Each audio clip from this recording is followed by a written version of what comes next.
Welcome to Below the Line, where we talk about working in Hollywood from the crew perspective. My name is Skid. I'm a former assistant director and your host. Quiet on set.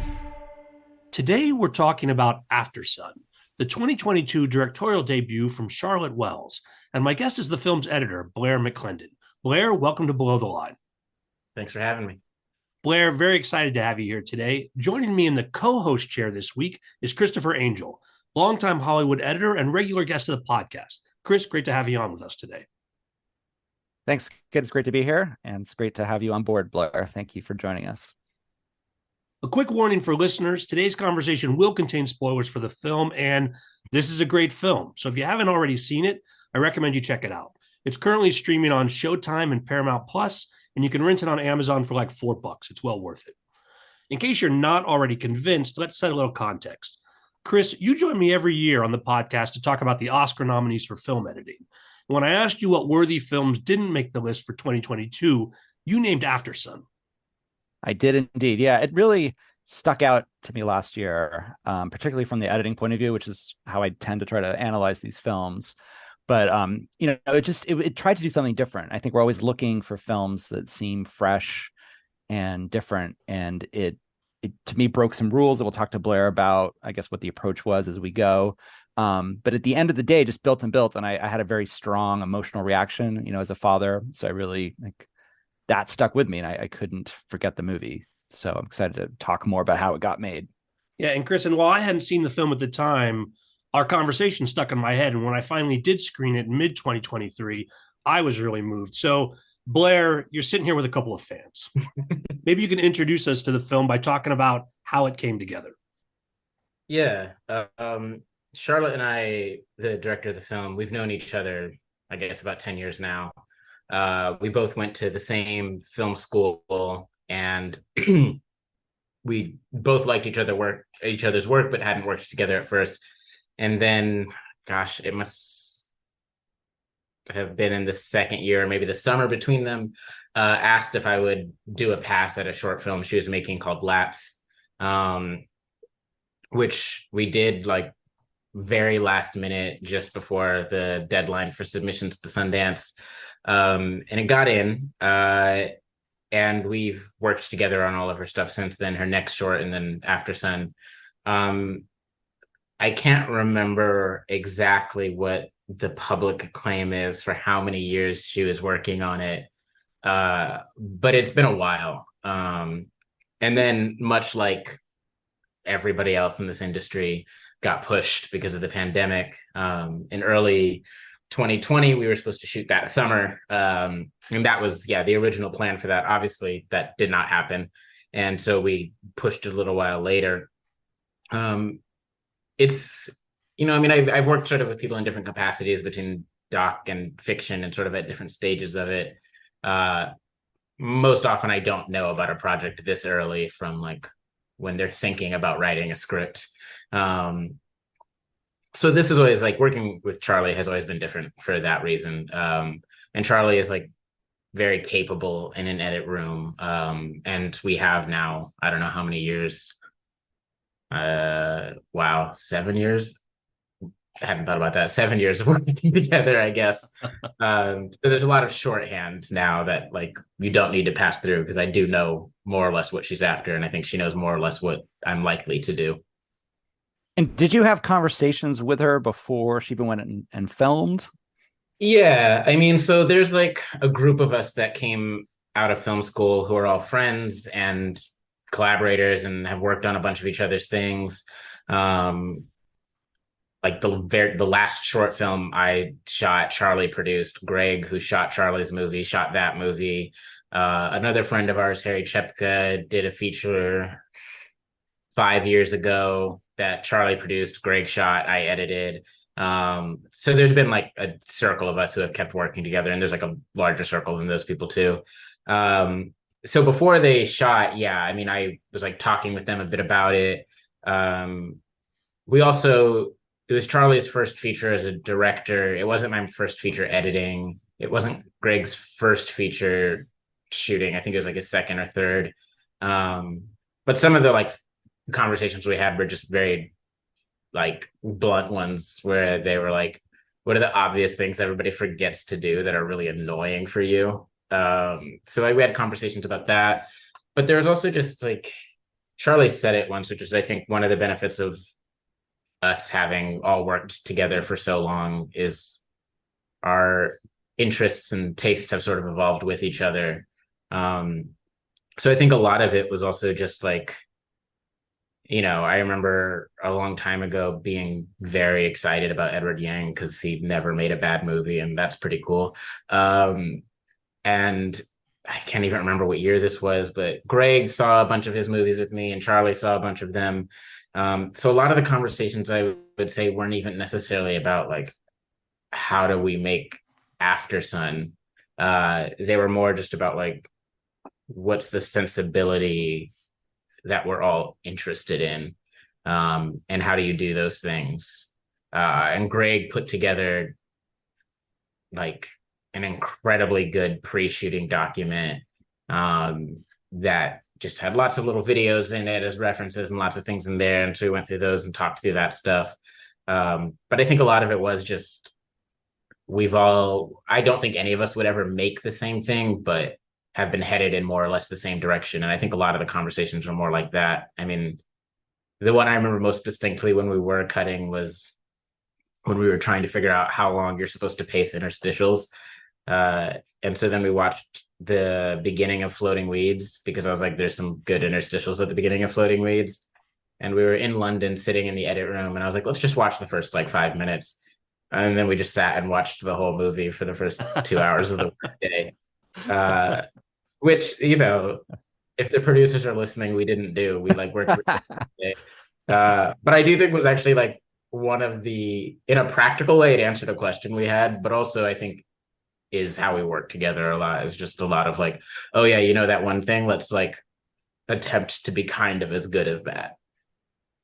Oh, that's great to hear. Because I think sensibility is a great way to describe one of the things that attracts me to this movie. Like it has a clear vision. And so to hear that you guys were talking about it up front makes a lot of sense.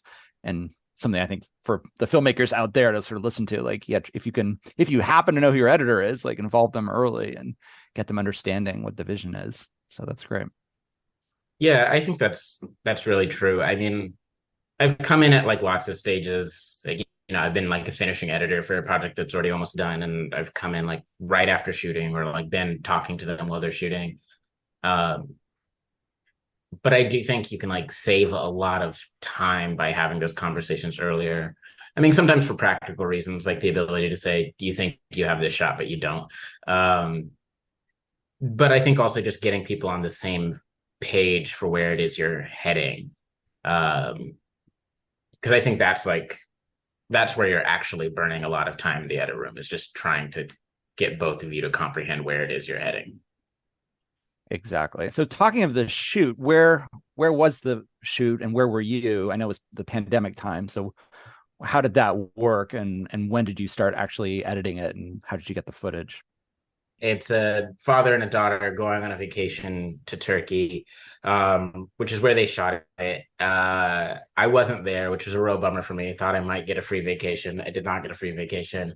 But so I was back in New York. They were shooting on 35. And so I was getting scans about 24 hours after they would shoot. Which was like we actually didn't run into that many problems with that. It was like pretty much fine. I started maybe a week after they started shooting just because of some other scheduling things. And then was like going along with them as they were shooting.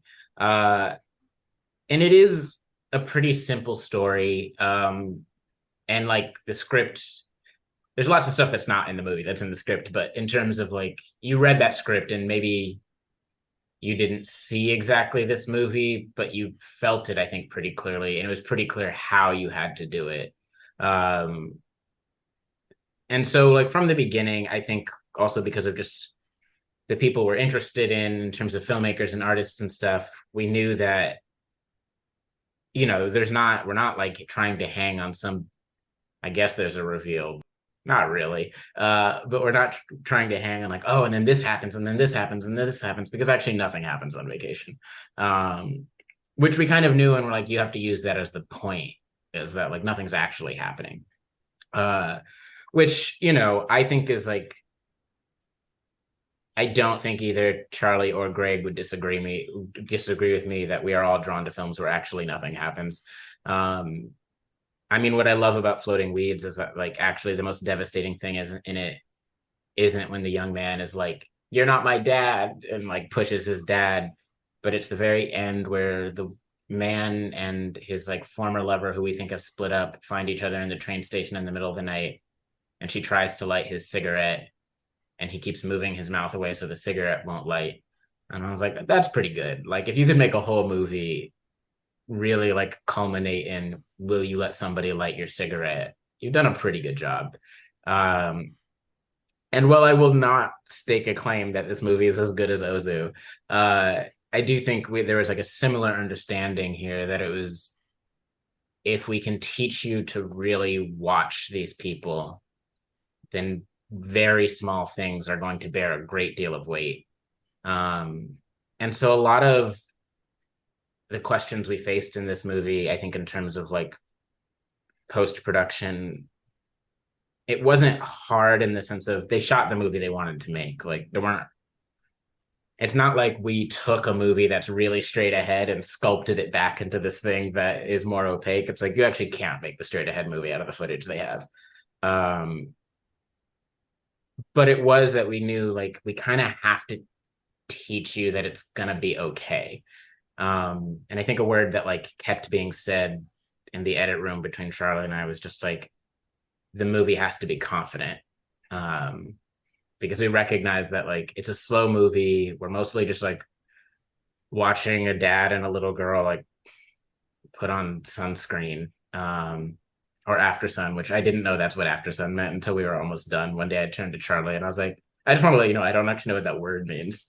But we knew like, oh, we have to, it's not just that we have to like be at this slow pace, but the movie has to feel like even if you don't know what you're doing, it knows what it's doing. Which like took a lot of back and forth, I think, because I think even though my like the heart is often with these kind of durational movies where you're really just watching, I often think the difference between the like ones that work and the ones that don't are whether it feels like the filmmaker knows what they're doing.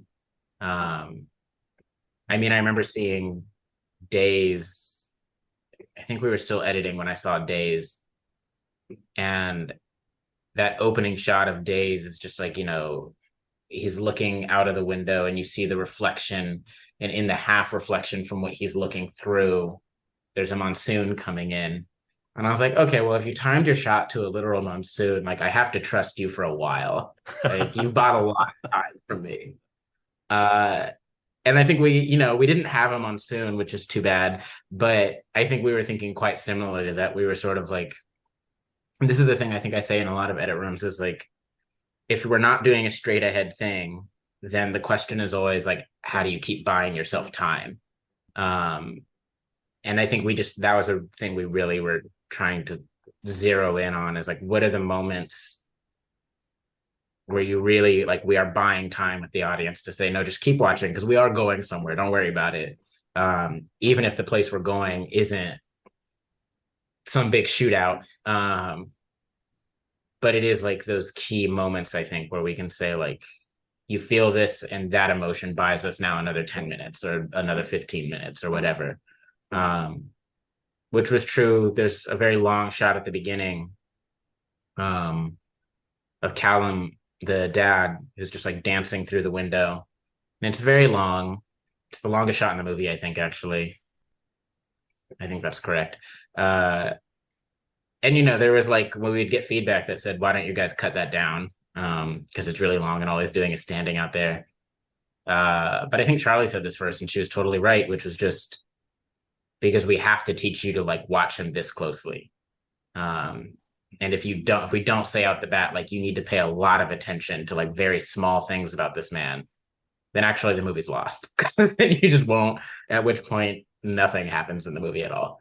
And so it was a lot of things like that. It's just, how do we teach people like what the scale of the emotional terrain is here? Because it's not a movie where anybody's going to come out and say, here's how I'm feeling and what that means. Yeah, I was struck, and I think both of you can go deeper onto the editing aspects of this or how it applied, but I think the movie is sometimes mischaracterized as a coming of age movie in the sense that we are very aware that she's an 11-year-old having feelings, and but in watching it again, it's very much observational. It's not sort of, that's not her arc or the film's arc, these moments, but I did connect me with her and her place, and it recognizes it, but it'd be a mistake to say, oh yeah, that's what the film is trying to achieve. And again, it sounds like all of that you guys had sort of planned out in advance. Yeah, I think I get why people say it's a coming of age thing. Maybe Charlie would contradict me on this, but I doubt it. I don't really think it is. I mean, I think like people who are like just on the cusp of puberty is like people like that's a coming of age film. I don't really think it is, and I guess I don't really think it is for the reason that because of the way the movie is structured, which is it's not quite true to me. Like to me, I'm like a coming of age film or like a Bildungsroman or any of these things are about the experience of an actual processing of the moment that something in particular happens. It doesn't really matter how big it is. That is the like boundary line for you between once you were a child and now you're not. And this movie actually it exists in two timelines, maybe three, but in either case, it actually exists on either side of that moment. It doesn't actually exist in the moment that something happened. So I like get it because it's like as close as you can come to what a coming of age thing is. But I think like in the structure of how she wrote it and how it was shot and how we edited it, like, I mean, here's the spoiler alert, but like the dad dying does not happen in the movie. And we only experience it from before it happens and after it happens. And if this movie is a coming of age movie, and if that is the thing that's coming of age, it does not happen in the film. And that wasn't even like we were clever and pulled it out. It never happened in the film.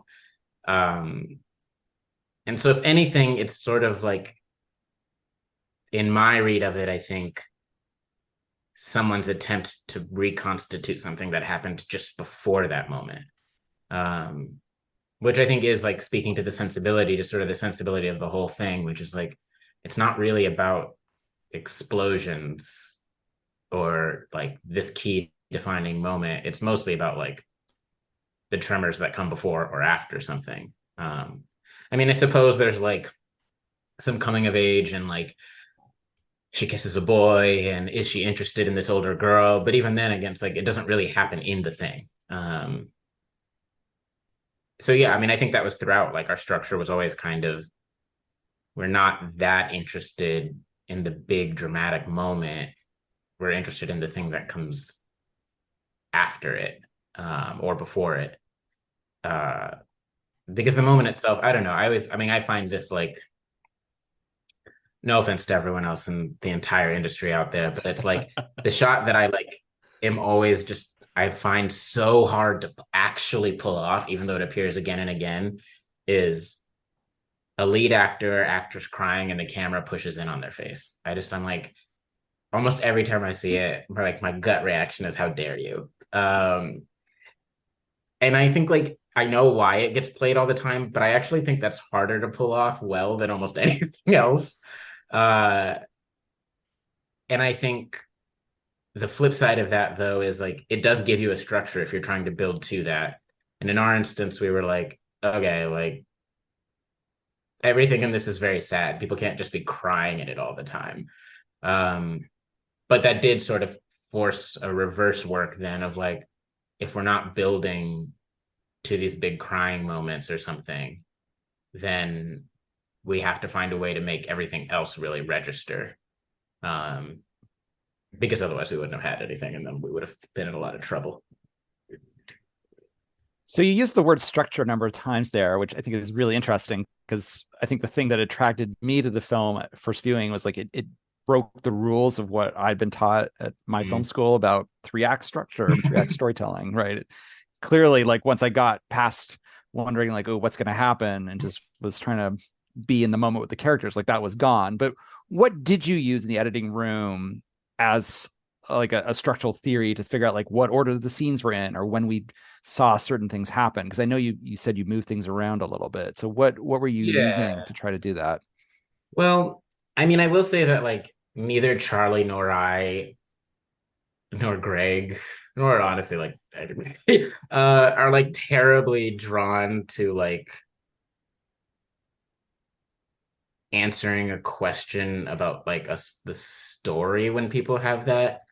I think all to varying degrees of stubbornness, but I don't know. I actually don't think this is controversial. I just think I'm right. But my opinion is that even though everybody really likes talking about stories in movies, that it's not actually the story that almost anybody is ever really talking about when they say something they liked from a movie. And I don't just mean like when you're watching a slow art house film. It's like, I grew up really liking the original Star Wars trilogy. And if you asked me to talk about what I liked as a kid in the original Star Wars trilogy, I would not like narrate this grand like space opera, family problems, blah, blah, blah, blah, blah. It's like, it's Han Solo shrugging, and it's like the appearance of Darth Vader, and it's like, Obi-Wan saying, I'm going to be more powerful than blah, blah, blah, blah, blah.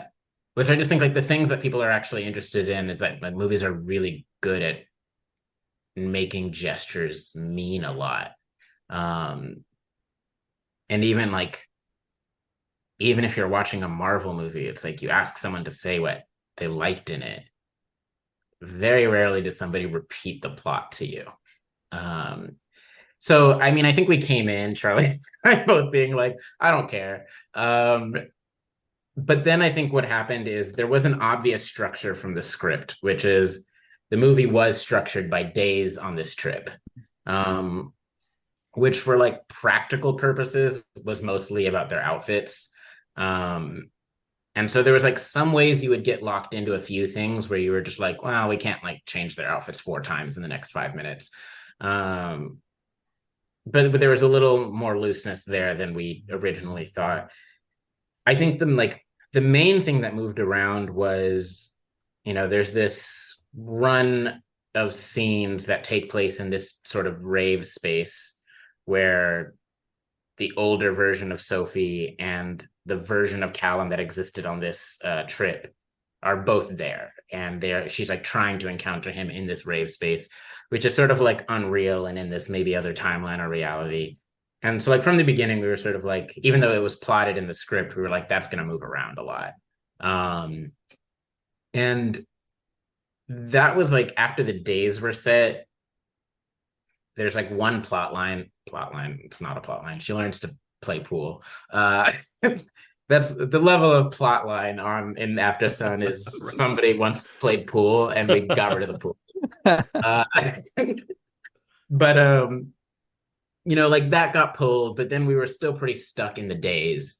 So the real thing that was changing a lot and that would pretty dramatically alter how people read the movie was just like when these flashes into this rave space happened. There's one that's really tied, which is a camera move that gets us from her it gets us from him sitting on the bed to the rave space, or laying on the bed to the rave space, to her in the modern day. And it's how we see that she has the same rug that he bought then. That was kind of the only one that was tied somewhere, because there's a camera move that we would break if we moved it somewhere else. And it was the only time we did that kind of camera move. So there really was no other reason to have it anywhere else. But outside of that, a lot of those things could move pretty much wherever. And that was our like biggest structural question, because if you took too long without it, people just forgot about it. And then it just felt really weird and cheap when it came back. And if they were too close together, it just felt like we were asking you to learn something about this place when we really weren't. And then a few things started shifting after that. I mean, the biggest I think, like, shift happened within a day, which is the montage about we all live under the same sky, or we both live under the same sky, which used to be a full day. So it was probably like 15 minutes. And actually, it was good. Like, there was a lot of good stuff in there. I think, like, one of our favorite scenes exists in there. But it was just, it broke the rhythm of the movie, which I think, like, I'm going to put myself out of work by saying this, but like, whenever somebody's like, oh, we want you to be a story consultant, I often take the job, but I am like, I don't actually know what a story is, but I do know what rhythm is. And I feel like mostly when I wind up being a story consultant, I have no notes on the plot. I am just like, the rhythm's off here, so maybe you should fix that. And that's what I think was the issue here, was just like, it was really messing with the rhythm of the movie, and it was too early and we couldn't recover from it. And so I just took this monologue that she had wisely, like, written, I think, like, the day before, because she's like a very good filmmaker in the sense of recognized she might need a piece of something later. And we just went back and recut basically that whole day to the monologue, as though the monologue was a piece of score, which, like, really contracted the whole section, but also let us just, like, keep moving.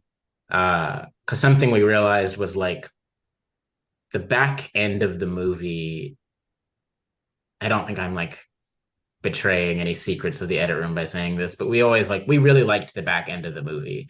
And we were sort of like, if everything had gone really well and we were as good as Ozu, then, like, those last few days, it's like we hit the pace and everybody did what we wanted. And we were like, okay, so what we kind of have to get to is that stuff.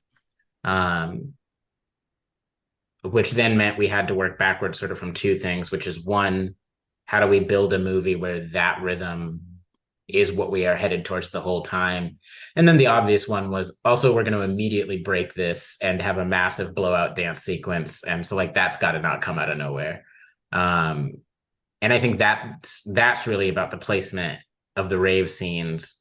And then the things like figuring out where we could contract and move days around was mostly just about, like, how do we build to this pace that is the ideal one for us, without breaking it too much, because it's the real worry was sort of, if we move too fast in the beginning, then it'll feel like the movie is slowing down dramatically. And sort of what we really needed was, like, it should feel like the movie is actually at the same pace the whole time, and then it explodes, which it's not, but it meant, like, we really had to figure out how to keep modulating days so that you didn't notice that actually we're, like, contracting a great deal at the beginning. And speaking of the beginning, can you talk about the choice of how to open the movie? And then, I mean, so I don't know if you had multiple choices there or not, or tried different things. And then maybe that will lead you into also maybe talking about camcorder footage and how that plays in the whole movie. Yeah, I mean, the thing I've, like, always said whenever I have to talk about working with Charlie is, like, that the shorthand for explaining how we work differently is I care a lot about endings and she cares a lot about beginnings. Not to say we don't both care about the other ones, but, like, I just care much more about the ending. And the opening, like, we knew a few things were just true, which was we kind of have to hit the rave as soon as possible. Because, it's like, you can do anything you want at the beginning of a movie. But once the movie starts, like, your options are getting narrower. And we knew, like, we couldn't start the movie and it feels like this slow, observational, naturalistic film, and then we jump into this rave space, because everyone would be like, you're awful. So that was sort of baked in, that we're just like, it has to start in the rave.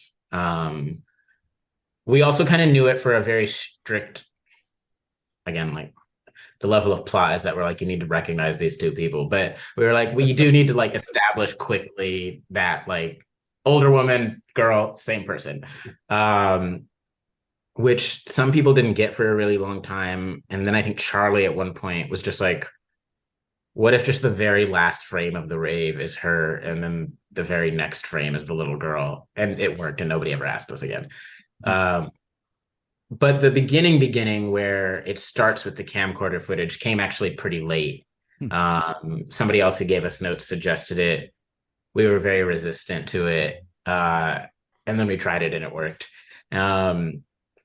Which was helpful because, like, I mean, so the opening, broadly speaking, of like, I don't know, the first 25, 30 minutes, like, I would say the real struggle of that was mostly that we were like, we need to tell you that this movie is going to be slow and nothing's going to happen, and that's okay.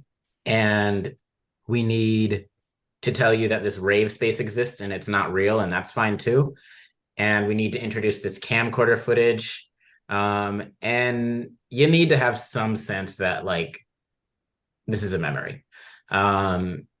And I think what was difficult for a while was nailing, I mean, we always knew the camcorder footage was there, but was nailing, like, how soon can you place it where where it won't feel like we're saying we're always going to be switching back and forth between these things.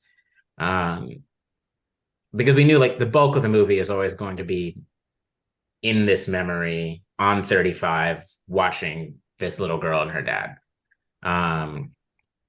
But we knew that the camcorder stuff just, like, had to be in there. I mean, in part, like, I think other than when she's holding it, what was kind of interesting about it is they made a very concerted decision when they were shooting, which was there is never going to be a point of view shot that is from Callum's point of view,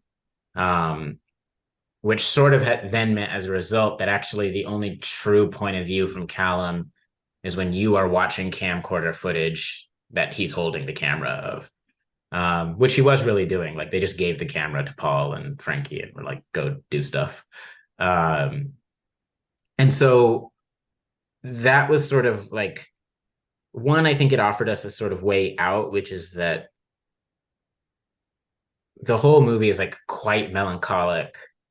But I think what a lot of the camcorder footage really did for us is allowed us to, like, have variations in the tone of the film, because most of the camcorder footage isn't that melancholic, other than maybe when they're sitting by the water.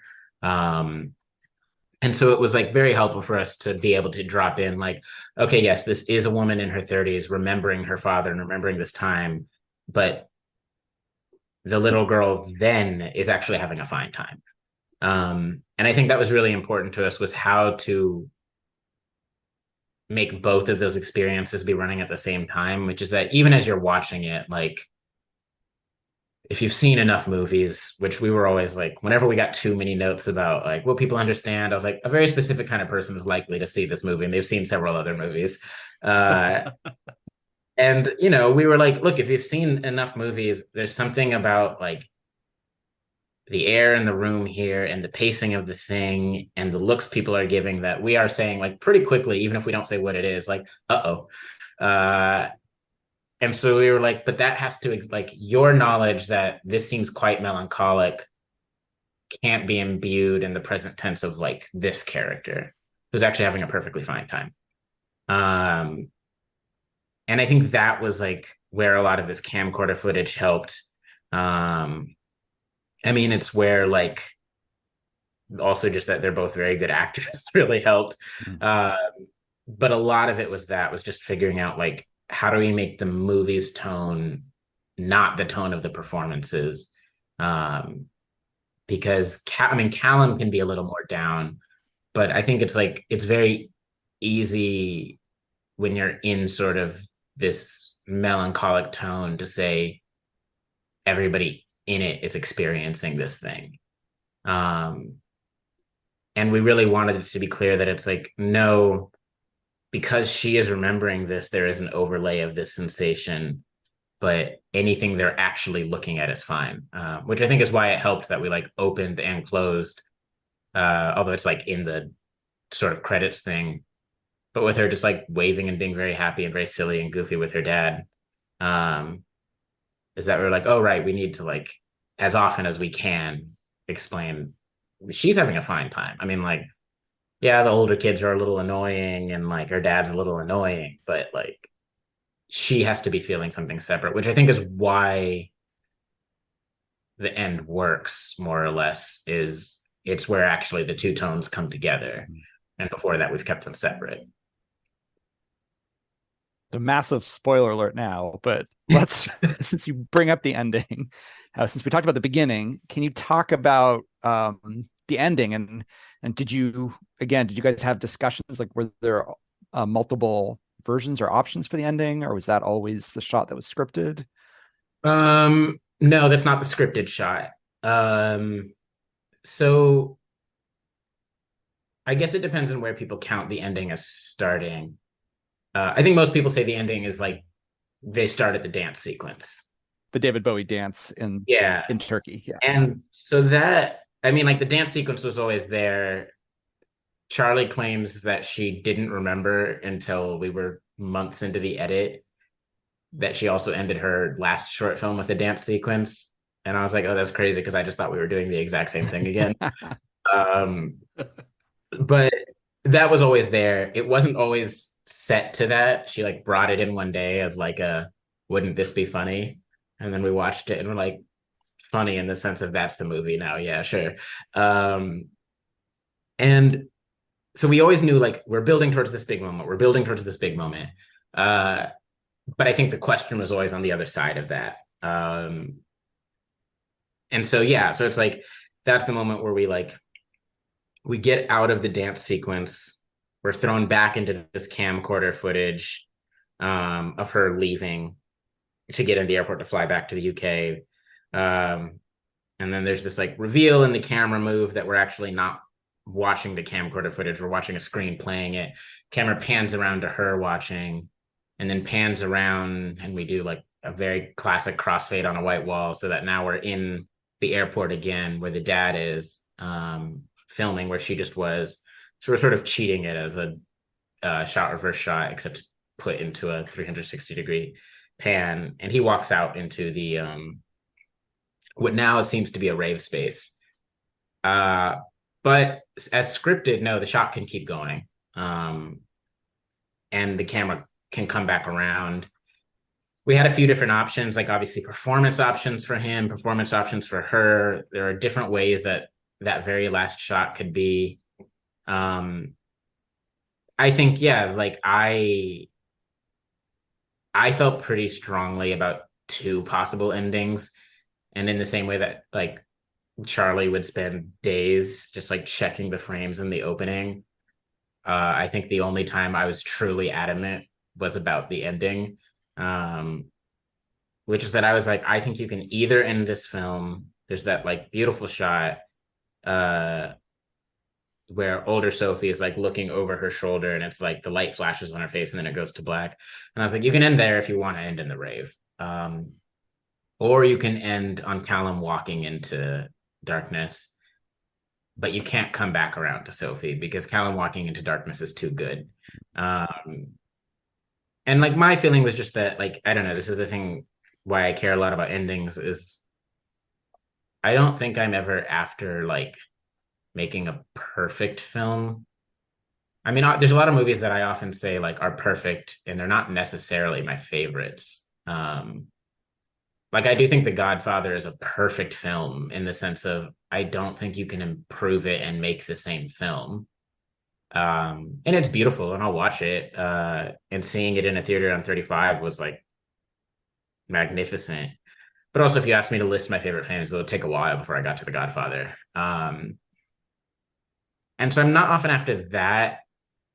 And so I think as a result, a thing I often feel is like the point of a movie is that you can keep making up for the parts that don't work, which is why I care a lot about the endings, because you can't make up for that one because now the movie's over. And as a result, I think my feeling is always like the last shot should be like pretty good, possibly your best shot if possible. And I just, yeah, I think like that shot of him walking into darkness is, I was just like, that's all we've been saying for the last 90 minutes. So we might as well just say it and stop. And I think there was some like back and forth in part because of like how it's scripted and then like lots of input about what we're trying to say at the very end. And I thought the most compelling counter to where I thought we should end it was if we ended on Callum, are we making it Callum's movie? I recognize that as a real thought, I think, because a lot of people do read movies by the end. But my feeling was that I was like, if we make this movie Sophie's movie up to this moment, then even this shot is in fact her memory, and it's fine. And that if this makes the movie Callum's movie, then the problem's actually in the body of the film because we already made it Callum's movie.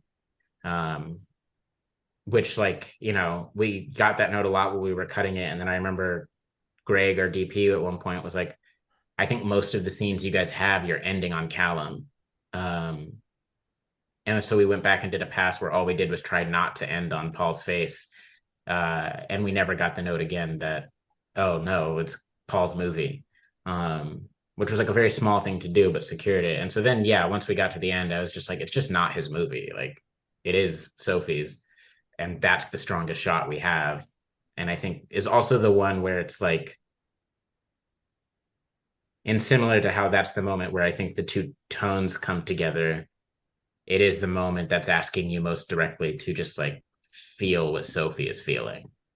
Because elsewhere, I think because we're a little more observational, it's like you might be feeling it because that's what it's triggering in you, but the movie's not like demanding it of you. And I think that is, yeah, that's the one moment where we're like, you now feel what Sophie feels at this exact moment.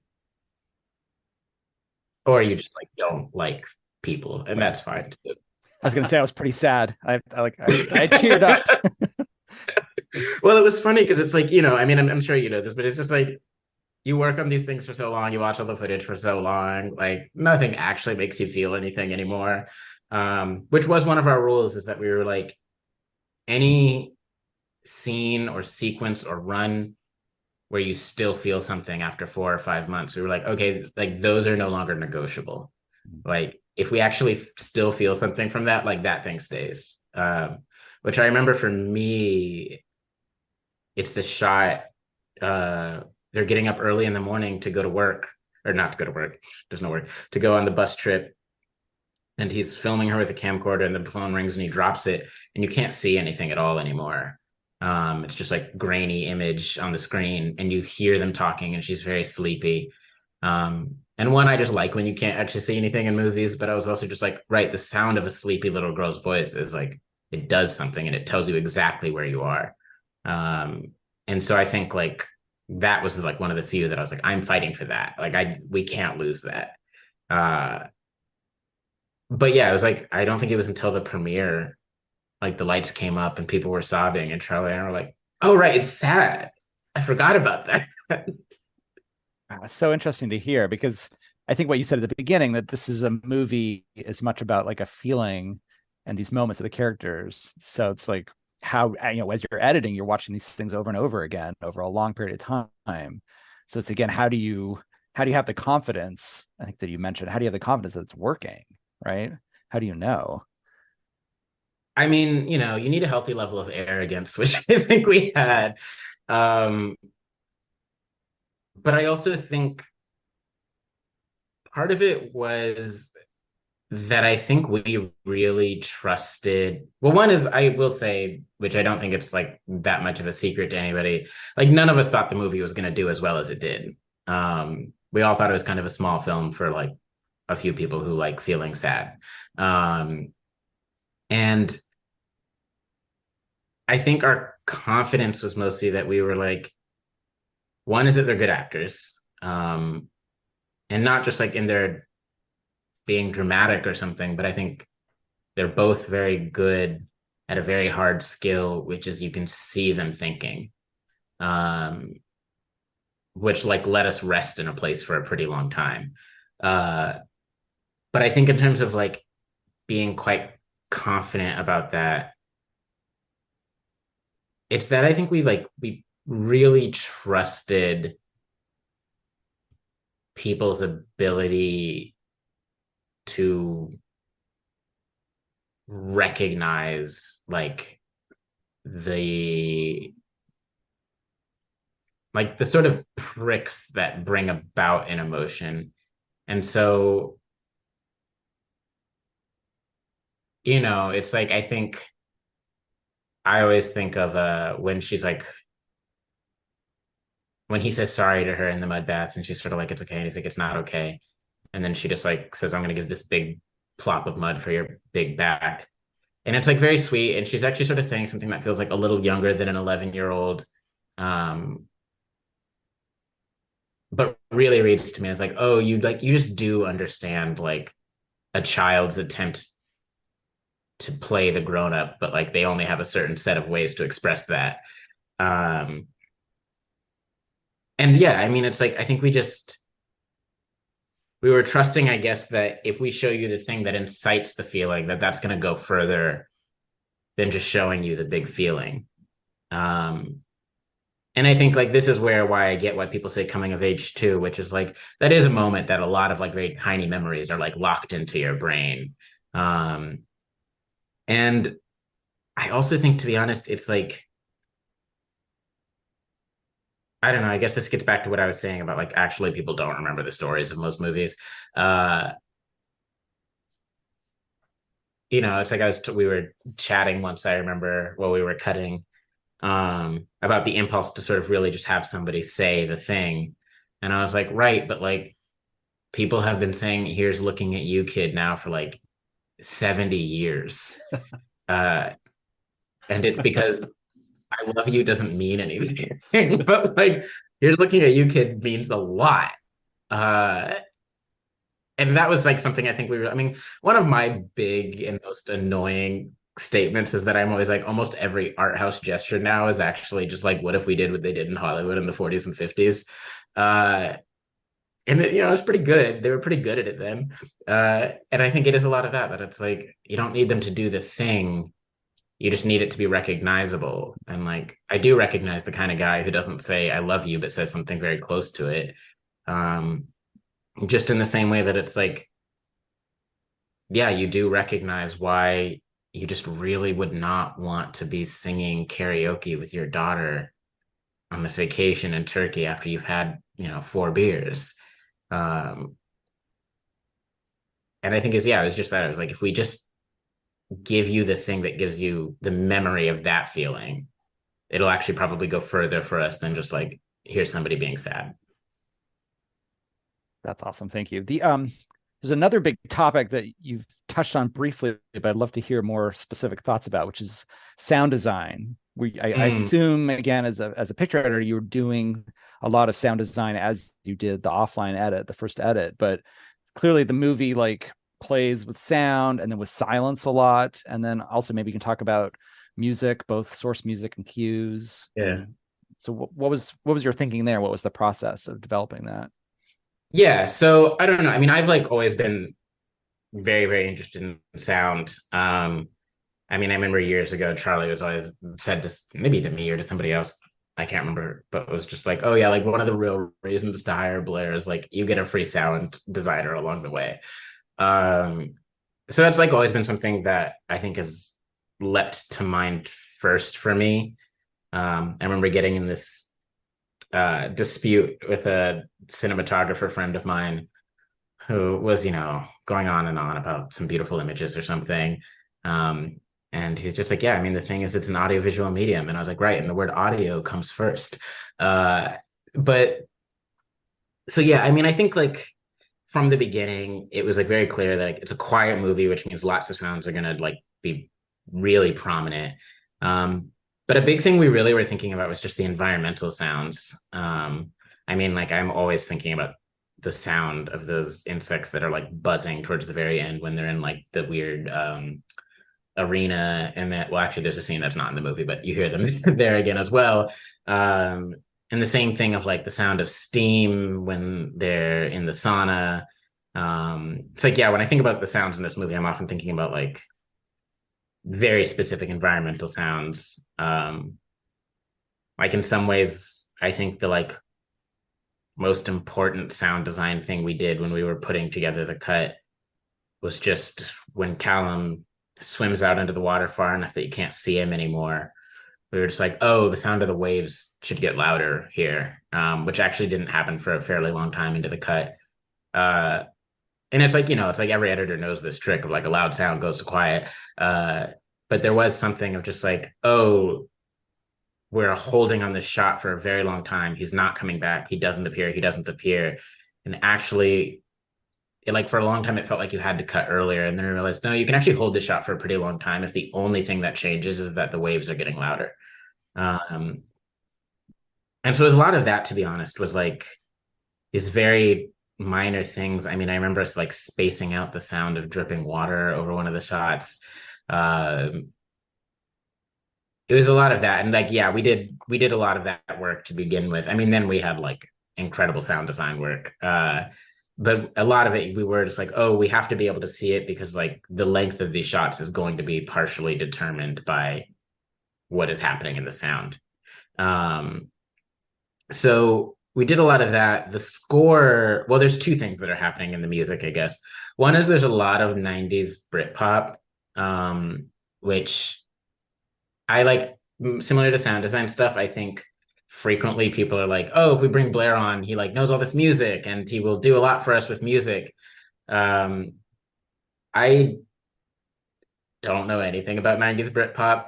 I like briefly I remember Charlie at one point was talking about, actually I got in trouble on a different podcast because I talked about a scene that had Oasis in it. And she was like, Oasis isn't in the movie. And I was like, yeah, they are. They're in that one scene. And she's like, no, they haven't been in that sequence for like a year. And I was like, I don't actually know who Oasis is. Yeah.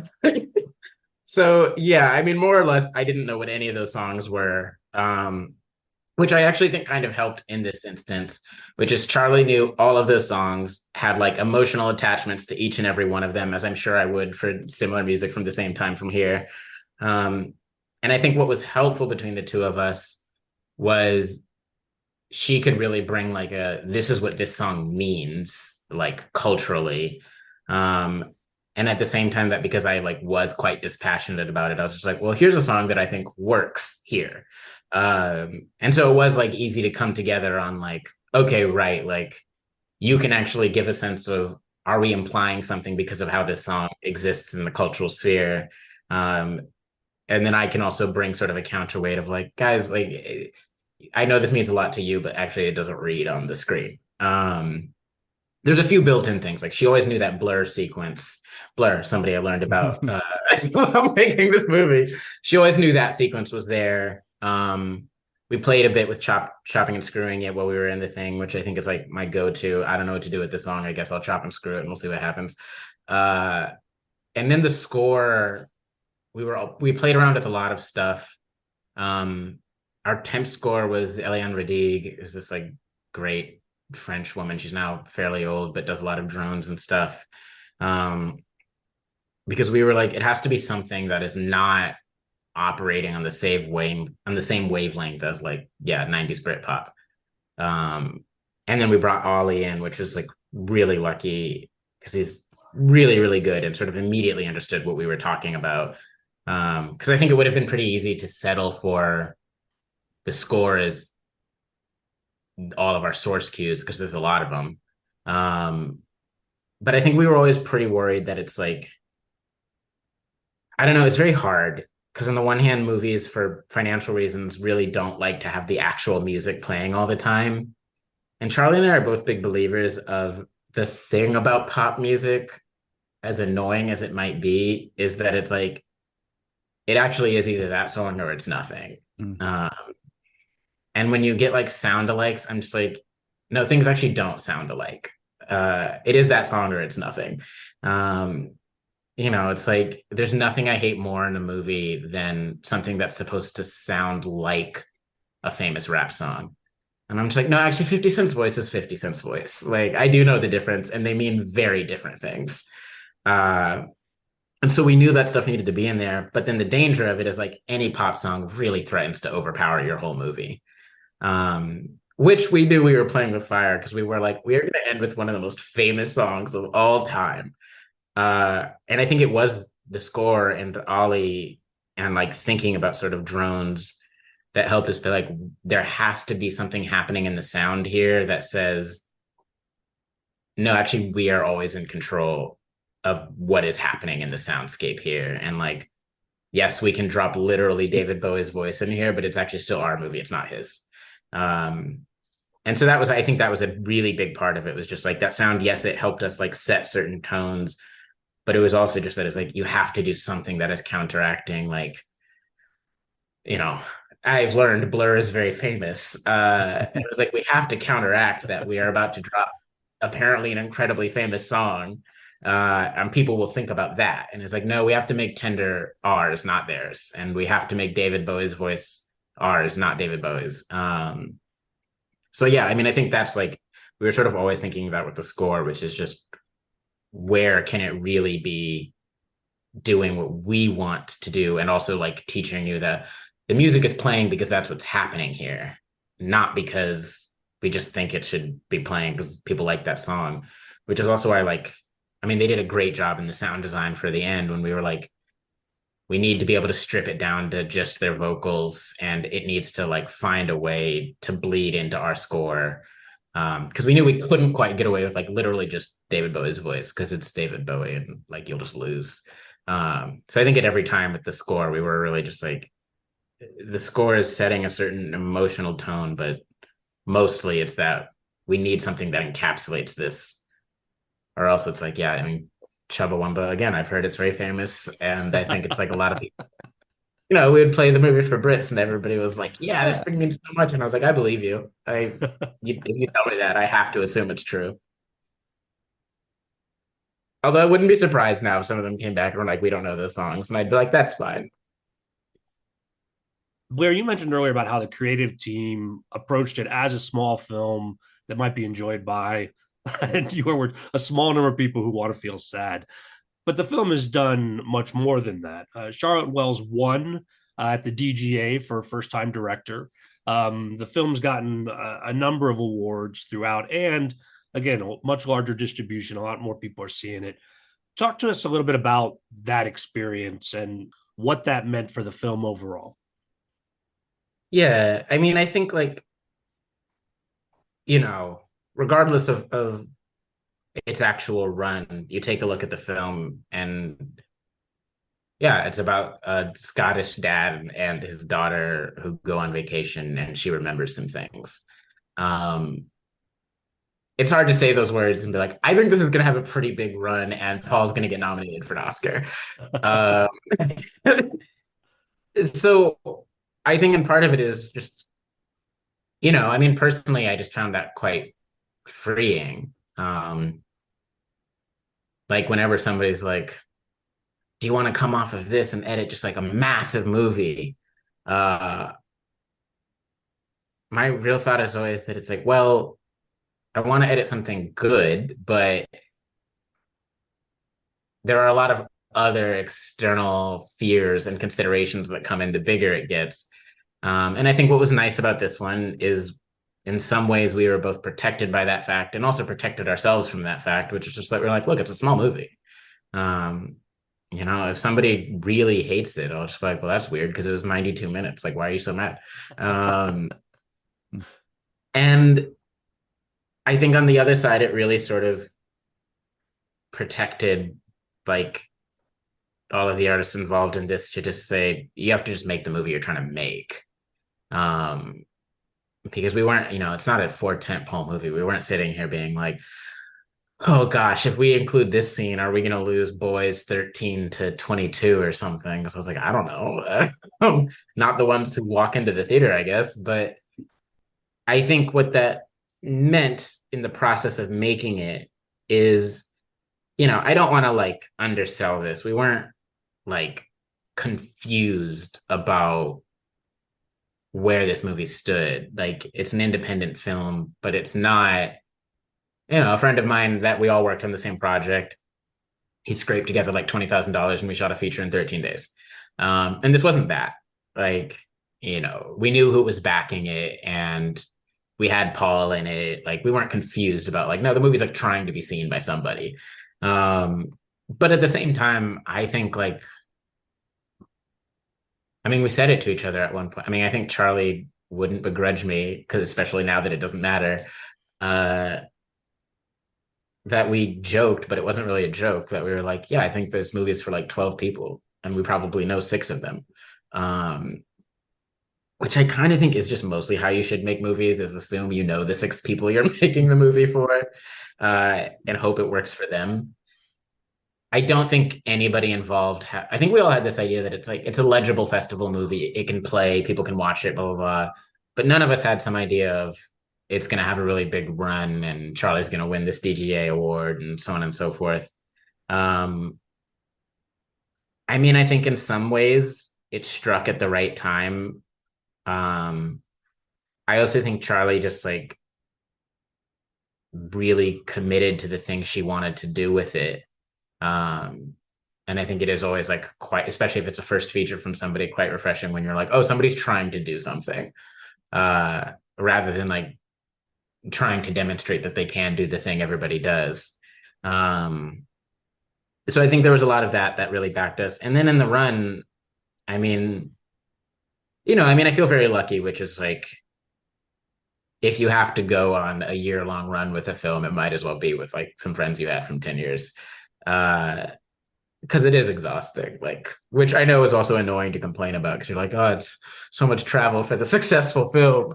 But it's better if it's with some people like that. But I don't know. I think like that's sort of the main thing I felt before this movie, and now have an annoying way to pretend I'm vindicated about, which is, I don't know. The thing I always say is like, I stopped listening to notes, and I don't mean this about Aftersun. I mean this about literally everything I've ever worked on. The moment somebody says like, I get it, but the audience won't. And I'm just like, you are the audience. Like, either you get it or you don't. And if you don't get it, that's fine. But I think that's really something we held fast to here, was just, look, it's fine if we're only talking to a handful of people, but if those people get it, then we're fine. And it turned out we were wrong. We were talking to more than a handful of people. But I kind of think that is how you wind up doing things. It's like, I think when you play for, it's like why I'm always a little wary when people say universal, because I feel like people hear it and think, how do we make this applicable to everybody? And I often think the things that like leap furthest are actually like quite specific in what they're invested in. It's like, I mean, thinking again about Floating Weeds, it's like, I'm sure there are a million things I am missing because I don't know that much about Japanese theater, and I don't know that much about Japan at that exact moment, and I don't speak the language, so I can't tell you what's happening in the intonations and stuff. But I do know what it means if you're like trying to light someone's cigarette and they keep moving, so you can't light it. And I think it's that, like, we were really invested in, are the people we really care about going to get it? I mean, I remember one time we had a test screening in LA. Charlie and I weren't there. We were in New York. Were we in New York or London? I think we were in New York. But there was a test screening in LA. And there's like lots of feedback happening, many opinions, blah, blah, blah. And there's one guy who is in the room who does VFX for very big movies. None of us knew him. I don't actually know how he wound up in this screening, but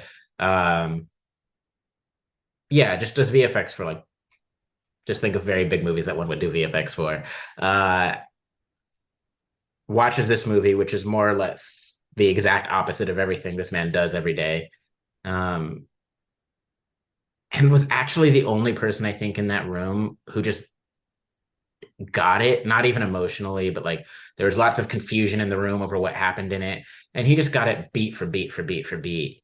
And then ended his whole thing with explaining he was the father of an 11-year-old daughter. And I was like, we're done. Like, we've accomplished our task. I have nothing else to add. Congratulations to everybody. But like, that's all I needed to hear. Was like, to me, I was just like, that was the moment that I actually felt we had been most successful, is that I was like, somebody whose literal job is to not watch this movie because it contradicts everything else he does with his time, watched this movie and got it because it was talking about the exact same thing. And I think it was a lot of that. It's like we had to be very focused on not trying to say, how do we bring everybody into this tent and we all will get along and love it? But we were like, okay, there's like a handful of kinds of people we're talking to, and let's talk to those people. And it just turns out there's more of them than we knew. On that note, we'll call it a wrap. Blair, great having you here. Really enjoyed this. Thank you. It was good. Yeah, thank you so much. I hope budding filmmakers everywhere listen to this, because I think there's a lot people can take away, even if they're not trying to make this kind of film. Like, there are lessons for all sorts of different types of filmmakers in here. So I hope people can apply that to their process too. So thank you, Blair, for sharing all that. Yeah. Thank you guys for having me. It was fun. Filmmakers and general listeners alike, I always appreciate your feedback. You'll find my contact info at our website, belowtheline.biz. That's B-I-Z. You'll also find past episodes and links to all of our social media, so check it out. So Blair, what are you working on now? Right now, I am editing a documentary directed by Brett Story and Steve Mang, who are two extremely talented documentary filmmakers, that it is following the group that just unionized the Amazon warehouse in Staten Island. It's a verite film. I went like right from Aftersun to that. It's like a few years of footage, but we're getting close. Oh, Blair, good luck wrapping it up. My closing credits, thanks to Curtis Five for our music, John Wan for our logo, and to all of our listeners, I appreciate you. Please rate us wherever you get your podcasts and tell your friends. Thanks again from Below the Line.